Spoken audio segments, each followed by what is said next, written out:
ఫలితాలు మరో 5 రోజుల్లో రాబోతున్నాయి. అయితే ఎన్నికలు ముగిసిన తర్వాత నుంచి ఎవరికి వారే సొంత లెక్కలు చెబుతున్నారు. గత ఎన్నికల కంటే మెరుగైన ఫలితాలు సాధిస్తామని, టీడీపీకి 20 సీట్ల లోపే దక్కుతాయని వైసీపీ అంటుంటే, జగన్కి దక్కేది 35 సీట్లే, మాకు 140 సీట్లు దక్కుతాయని టీడీపీ నేతలు అంటున్నారు. అసలు వీళ్ళ లెక్కలకి ఆధారాలు ఏంటి అనేది మాత్రం బయటకు చెప్పరు.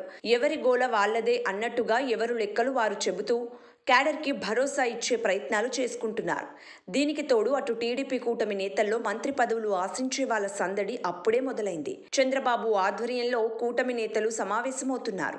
ఇటు విశాఖలో జగన్ ప్రమాణ స్వీకార ఏర్పాట్లకు వైసీపీ శ్రేణులు సిద్ధమవుతున్నారు. ఎవరూ తగ్గడం లేదు. పోటాపోటీగా పోలింగ్ జరగడంతో రెండు వైపులా విజయం దోబూచులాడుతోంది.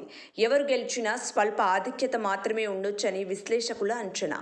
కానీ పార్టీలు మాత్రం తమదే పైచేయి అని, ప్రత్యర్థుల పని అయిపోయిందని ప్రచారం చేసుకుంటున్నారు. ఫలితాలు వెల్లడయ్యే వరకు ఏ పార్టీ కూడా ఓటమిని అంగీకరించదు. తామే గెలుస్తామని డంకా బజాయించి చెప్పడం సాధారణమే. పరాజయాన్ని ముందుగానే ఒప్పుకుంటే పార్టీ శ్రేణులు చెల్లాచెదురైపోతారనే భయమే ఇందుకు కారణమని విశ్లేషకులు పేర్కొంటున్నారు. వైసీపీ అధినేత జగన్ సొంత సంస్థల ద్వారా సర్వే చేయించుకొని గెలుపు మీద ధీమా వ్యక్తం చేశారు.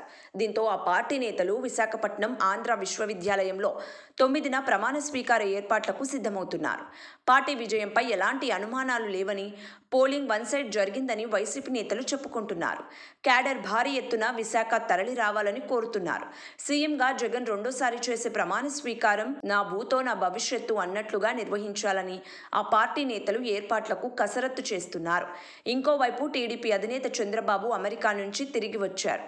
పవన్తో పాటు కూటమి నేతలతో సమావేశం నిర్వహిస్తున్నారు. కూటమి పార్టీలో ఈ పార్టీకే గెలుస్తున్నామనే ధీమా వచ్చేస్తుంది. అంతటి భారీ పోలింగ్ నమోదయ్యిందంటే అది ప్రభుత్వ వ్యతిరేకత వల్లనేనని కూటమి నేతలు విశ్వసిస్తున్నారు. పోలింగ్ బూత్ స్థాయి నుంచి ఇప్పటికే సమాచారం తెప్పించుకున్నారు. మొత్తం లెక్కలేసి కూటమి విజయం తథ్యమంటున్నారు. చంద్రబాబుతో జరిగే సమావేశంలో మంత్రి పదవుల గురించి కూడా చర్చించవచ్చని పార్టీల నేతలు చెప్పడం విశేషం. ఇలా ఇరువైపులా విజయంపై ధీమా వ్యక్తం చేయడానికి ప్రధాన కారణం క్షేత్రస్థాయిలో ఆయా పార్టీల క్యాడర్ ఓటర్లను భారీ స్థాయిలో పోలింగ్కి తరలించడమే.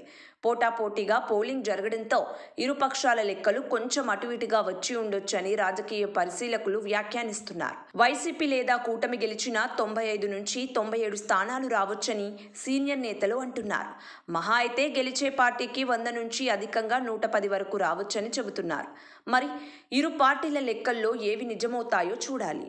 సబ్స్క్రైబ్ చేయండి. Please do subscribe to. Please like, share and subscribe to top Telugu TV. Top Telugu TV. Top Telugu TV.